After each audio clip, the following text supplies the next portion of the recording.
Hello everyone, once again welcome to this channel. अब देखिए, आज इस वीडियो में हम आपको यूपीएसआई के रिजल्ट के बारे में बात करेंगे कि आयोग द्वारा रिजल्ट आपका कब तक पब्लिश कर दिया जाएगा। इसलिए आपको कुछ बातों का ध्यान रखना है। कहीं आपसे इन बातों से अगर आप थोड़ा सा इसे सीरियसली नहीं लिए तो आपके साथ धोखा हो सकता है। इसलिए आप इस वीडियो को ज़रूर देखिएगा और इसके जितनी भी पॉइंट बता रहा हूँ उसको समझने की कोशिश करिएगा। अगर आपके साथ ऐसा हो रहा है तो उससे ज़रूर बचिएगा। ठीक है, चलते हैं आप वीडियो पे। देखिए, यूपीएसआई का किन किन बातों का ध्यान रखना है, क्योंकि ये आपका एक ड्रीम जॉब है। आप इसके लिए सालों से मेहनत करते आना है, कितने आपने इसके लिए समय दिया है। इसलिए ये इस पॉइंट पर पहुंचकर थोड़े से अफवाहों के बीच में आकर, थोड़े से मिसगाइड होकर आप अपना साल या अपनी मेहनत बर्बाद कर सकते हैं। इसलिए इन सब बातों का बहुत ज़्यादा ध्यान रखना ज़रूरी है। मैं जो आगे बात बताने वाला हूँ उसको ध्यान समझिएगा। सोशल मीडिया का इतना ज़्यादा इस वेरिएंट पे जितने भी अभ्यर्थी ने एग्ज़ाम दिया है, उस इतना ज़्यादा गहरा प्रभाव पड़ रहा है, क्योंकि इतनी वीडियोज़ बनाई जा रही हैं यूपीएसआई को लेकर, जिससे वो एक निगेटिव बातें क्रिएट करते जा रहे हैं। कुछ भी फिजूल की बातें किए जा रहे हैं, जिससे जो जितने भी एस्पायरेंट हैं वो मिसगाइड हो रहे हैं, और जिनके अच्छे खासे मार्क्स आ रहे हैं वो भी अपना जो होप है वो से छोड़ रहे हैं। तो इन सब चीज़ों से बचना बहुत ज़रूरी है, क्योंकि आपने इस एग्ज़ाम के लिए सालों मेहनत किया है और सालों वेट किया है इस एग्ज़ाम के लिए। तो इसलिए आपको इतनी तो सतर्कता हो आपके पास होना चाहिए कि इन बातों का ध्यान रखते हुए अपने आप पे फोकस होना बहुत ज़रूरी है कि आपको क्या चीज़ ज़रूरी है, अभी आपको किन किन बातों पर फोकस रखना ज़रूरी है। देखिए, बार बार हम आपको वीडियो के माध्यम से छोटी छोटी बातें बताना भी उचित मुझे नहीं लगता। इसलिए मैंने आपका एक टेलीग्राम चैनल बना दिया, उसका लिंक आपका डिस्क्रिप्शन बॉक्स में मिल जाएगा। मैं आपको इसलिए दे रहा हूँ कि भाई, जो भी इससे अपडेट होगी यूपीएसआई से रिलेटेड, मैं आपको वहीं पे बाई मैसेज प्रोवाइड कर दूंगा, जिससे आपको कोई भी अपडेट होगा तो आपको वहाँ पे डायरेक्ट मिल जाएगा, जिससे आप उसके बारे में सर्च कर सकते हैं, या वहाँ से आप उसको समझ सकते हैं।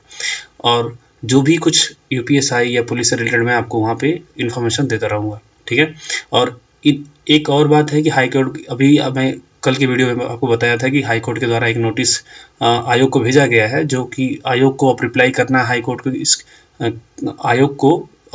को रिप्लाई करना है। अब यहाँ पे बहुत बड़ा खेल होने वाला है आयोग के द्वारा, इसलिए क्योंकि यहाँ से आपको 2017 से सबक सीखना है, क्योंकि 2017 में भी ऐसा ही केस आपके साथ आप लोगों के साथ आया था। तो यहाँ से आपको एक सबक सीखना बहुत ज़रूरी है, क्योंकि आयोग कुछ भी कर सकता है आपके साथ। कोई भी ऐसी बातें हो सकती है जो आपको बहुत अचंभित कर सकती हैं। इसलिए आपको जो चीज़ मैं बता रहा हूँ उसको बहुत ध्यान से समझिएगा। अब देखते हैं।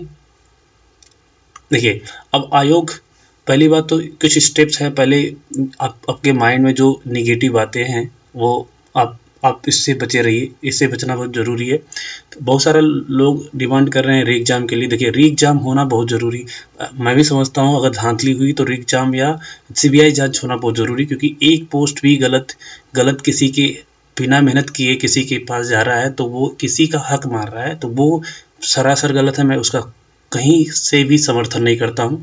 अगर एक पोस्ट के लिए भी अगर सीबीआई जांच करनी पड़े तो ये उचित है, मैं इसका समर्थन करता हूँ, क्योंकि जितने भी एस्पायरेंट मेहनत किए हैं उनको ये पोस्ट, उन्होंने बहुत सारा मेहनत करके अगर वो रह जाएं और किसी को बिना मेहनत किए मिल जाए, वो बहुत ही गलत है। मैं इसका कहीं समर्थन नहीं करता हूँ।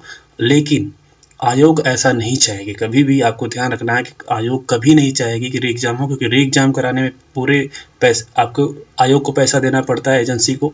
वो दोबारा इस चीज़ को पे नहीं करेगी। दूसरी बात, अगर री एग्ज़ाम कराएगी, ऐसे ही इसकी इतनी बदनामी हो चुकी है, और ये री एग्ज़ाम अभी पॉसिबिलिटी है नहीं, क्योंकि किसी के पास इतना पुख्ता सबूत नहीं है कि हाई कोर्ट में अपील करके और इसका री एग्ज़ाम करने का प्रोसेस डाला सकते। इसलिए अगर इसकी बात करें तो इसकी पॉसिबिलिटी मतलब 0.001% बोल सकते हो।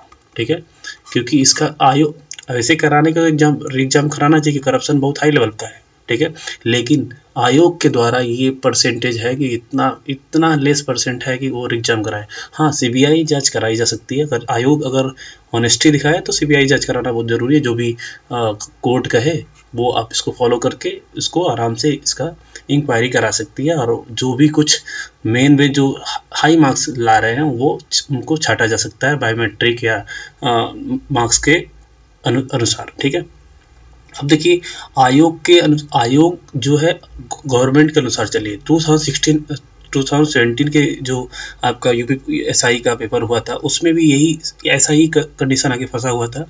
उसमें भी बातें कोर्ट में चली गई थी, कोर्ट इस चीज को मना करते रह गया, लेकिन आयोग ने गवर्नमेंट के अनुसार चला, और जितने भी एस्पायरेंट क्वालिफाई हुए थे उनकी ट्रेनिंग भी उनकी कंप्लीट हो चुकी, लेकिन उनकी पोस्टिंग अभी नहीं हुई, क्योंकि वहाँ पे बहुत बड़े लेवल की धांधली हुई थी, बहुत ज़्यादा करप्शन हुआ था, सीट बिकी थी। ठीक है, तो यहाँ पे करप्शन होते भी उन्होंने ट्रेनिंग करा दिया, तो वो चीज़ यहाँ भी हो सकता है। अगर बाय द वे आपका आयोग ने ट्रेनिंग आपका डीवी के लिए डेट दे दिया, ठीक है, डीवी के लिए डेट दे दिया, फिजिकल कराना के लिए डेट दे दिया, अगर बाय द वे आप उसमें आपने प्रिपेयर नहीं किया, अभी तो आप ऐसे आपको लग रहा है कि कुछ भी हो सकता है, बहुत टाइम लगेगा, आप चुप मार के बैठ गए। ठीक है, अगर बाय द वे आपका डेट आ गया और आप वहाँ पे डिस्क्वालीफाई हो जाएंगे, तो आप इस पूरे प्रोसेस से बाहर हो जाएंगे।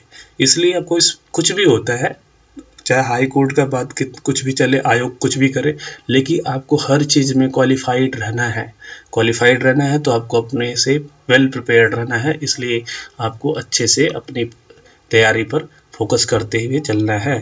ठीक है, तो फालतू की अफवाहों में आके आना नहीं है, और जो आपको उचित लगता है, क्योंकि इतने आपके पास कॉमन सेंस है कि आपको क्या क्या करना चाहिए, क्या नहीं करना चाहिए, आप उसको अच्छी तरह से भली भांति समझते हैं। ठीक है, तो इस फालतू की अफवाहों में आकर अपना जो फिजिकल है उसको स्टॉप ना करें। मेरा मकसद बनाने का यही है, बताने का, कि आपको जो आपका अभी आधा आपने प्रोसेस कंप्लीट किया है, आधे प्रोसेस में आगे अपना होप मत खोइए, होप को बना के रखिए।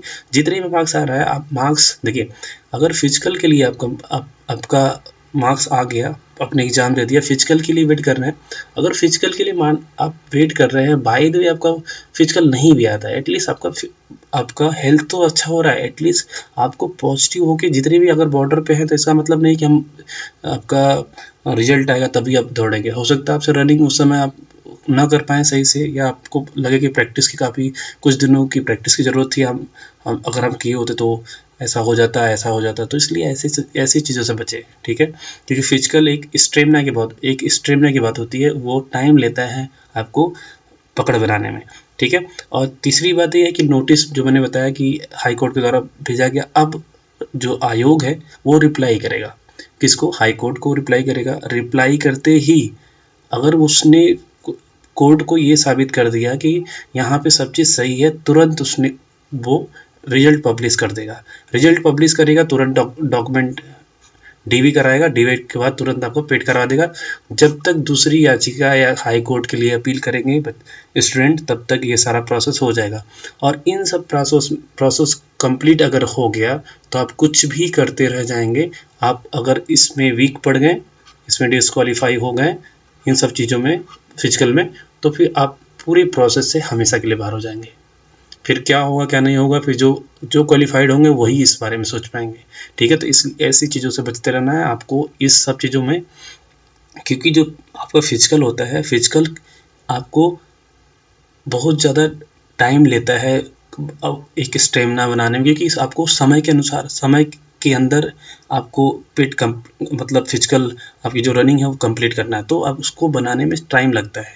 तो टाइम आपको जब मिलेगा तभी तो आप फिजिकल कंप्लीट कर पाएंगे। तो ये सब चीज़ें आपको बहुत ज़्यादा आपको ध्यान में रखनी है। ठीक है, देखिए फिजिकल को कंटिन्यू रखना है नहीं रखना है, क्योंकि अभी आपको नहीं पता चल रहा कि रिजल्ट कब तक। कुछ लोग बता रहे हैं कि फरवरी में जाएगा, कुछ लोग बता रहे हैं कि जनवरी के एंड में आएगा। तो आपको लगता है कि तो बहुत ज़्यादा टाइम है, हमको तो आराम करना चाहिए, फिर जब आएगा तो हम करेंगे। ऐसा नहीं सोचें, 100% फिजिकल आपका प्रयास करते रहें, क्योंकि कुछ भी हो सकता है। बाय द वे सपोज करिए बाय द वे रिजल्ट उन्होंने आयोग ने पब्लिश कर दिया, तो आप उस समय क्या करेंगे? तो ये भी तो सोचिए। अगर भाई ऐसा ना हो, हम भी चाहते हैं कि आराम से आपका जल्दी से आ जाए और आपका सारा प्रोसेस कंप्लीट हो, लेकिन कुछ आयोग का कोई डिसीजन नहीं जानता कि आयोग क्या डिसीजन लेगा। ऐसे तो नोटिस की बहुत सारे नोटिस आई ना, 2-3 नोटिस आई थी, कोई उसका कुछ पता चला नहीं, पता चला ना। तो इसलिए कह रहा हूँ, आयोग को कोई भी उसको उसके बारे में नहीं जान सकता। आयोग ही जो भी करेगी ऑफिशियल वेबसाइट पे आपको अपडेट करेगी, तुरंत आपको सारा चीज़ प्रोसेस शुरू कर देगा। अब आधा चीज़ कंप्लीट हो चुका है, बस कोर्ट वाला जहाँ मैटर निपटा वो सीधे आपका रिजल्ट पे आपको सारा चीज़ प्रोसेस कंप्लीट कराने के लिए जोर लगा देगी। इसलिए रनिंग के लिए जो भी है टाइम, अपन को टाइम में आना बहुत ज़रूरी है। ऐसा नहीं है कि आपका 4.8 किलोमीटर मारना है, आपका टाइम ज़्यादा जा रहा है, अब या आपको लग रहा है कि अब 4.5 किलोमीटर अपन आराम से कंप्लीट कर लें, वहाँ पे टाइम ज़्यादा लग गया, कुछ सेकंड ज़्यादा लग गया या कुछ मिनट से रह गए, तो हमेशा के लिए पछतावा हो जाएगा। तो इसलिए बाद में पछतावा ना हो, इसलिए आपको ये सब चीज़ें बहुत ज़्यादा ध्यान रखना है। बहुत सारे लोग, मैंने देखा कमेंट में बहुत सारे लोग कह रहे हैं कि हमने तो रनिंग बंद कर दी है, जब रिजल्ट आएगा तब रनिंग करेंगे। तो ये सब चीज़ों से बचते रहना है। और रनिंग के लिए आपको एक दिन की बात नहीं है, एक दिन में नहीं बनाई जाती, इसके लिए स्टेमिना बनानी पड़ती है, बहुत सारा ध्यान रखना पड़ता है। क्योंकि जितने भी एस्पायरेंट क्वालिफाई हुए हैं इस एग्ज़ाम में, वो पढ़ने वाले हैं, अच्छे लेवल के हैं, तो उनका ऑलरेडी जितने भी एस्पायरेंट है अगर पढ़ने वाले, तो उनका फिजिकल कहीं ना कहीं वीक होता है। क्योंकि उनका एक फैक्टर होता है कि पढ़ाई पे ध्यान देते हैं, तो इसलिए उनका थोड़ा फिजिकल वीक हो जाता है। तो अब इसीलिए मेरा मकसद है कि आपका रनिंग वीक ना हो, इसलिए मैं आपको इस वीडियो के माध्यम से समझाने की कोशिश किया हूँ। अगर आपको मेरी बातें सही लगती तो अपना रिस्पांस मुझे ज़रूर बताइएगा। और जो भी एक एग्ज़ाम दिया है उस तक ये वीडियो ज़रूर शेयर करिए, जिससे वो इस चीज़ों से, अफवाहों से बचे और अपना जो उसने मेहनत किया है उसको अपना फुलफिल करके अपना उस चीज़ को प्राप्त करे। ठीक है, मेरा मकसद यही रहता है कि जो भी निगेटिविटी फैलाई जा रही है आपके माइंड में, वो आप उससे बचे और आप सही बात पे चलें और सही गाइड हों। ठीक है, और रिजल्ट हो सकता है आपका बहुत जल्दी आ जाए, इसलिए मैं इसकी कोई गारंटी नहीं देता हूँ, मैं ऐसे कोई गारंटी वाली बात नहीं करता हूँ, लेकिन आपको ये चीज़ सोच के ही चलना है। ठीक है, अगर मैंने कह दिया कि बाद में ले आ रहा है, आप सोच के बैठेंगे नहीं अब तो बाद में आएगा, तो अगर रिजल्ट आ गया तो क्या करेंगे? तो अगर ये सोच के चलेंगे जल्दी आने वाला है, तो वो आपके लिए बेनिफिट प्रोवाइड ही करेगा, नुकसान नहीं करेगा। ठीक है, तो इस वीडियो में मेरा बताने का मकसद यही था। और दूसरी बात, टेलीग्राम चैनल आप ज़रूर ज्वाइन करिएगा, क्योंकि वहाँ पे मैं सारा अपडेट अब डायरेक्टली वहीं बाई मैसेज दे दूँगा, क्योंकि बार बार वीडियो बनाना उचित नहीं है। तो आपको ये वीडियो अच्छी लगी तो इस वीडियो को ज़रूर लाइक कीजिएगा और इस चैनल को ज़रूर सब्सक्राइब कीजिएगा, क्योंकि मैं आपको इस पर जितने भी यूपी पुलिस और यूपीएसआई से रिलेटेड या रेलवे से रिलेटेड जितनी भी इन्फॉर्मेशन होगी आपको प्रोवाइड करते रहूँगा। Thank you so much. इसी तरह देखते रहें इस चैनल को।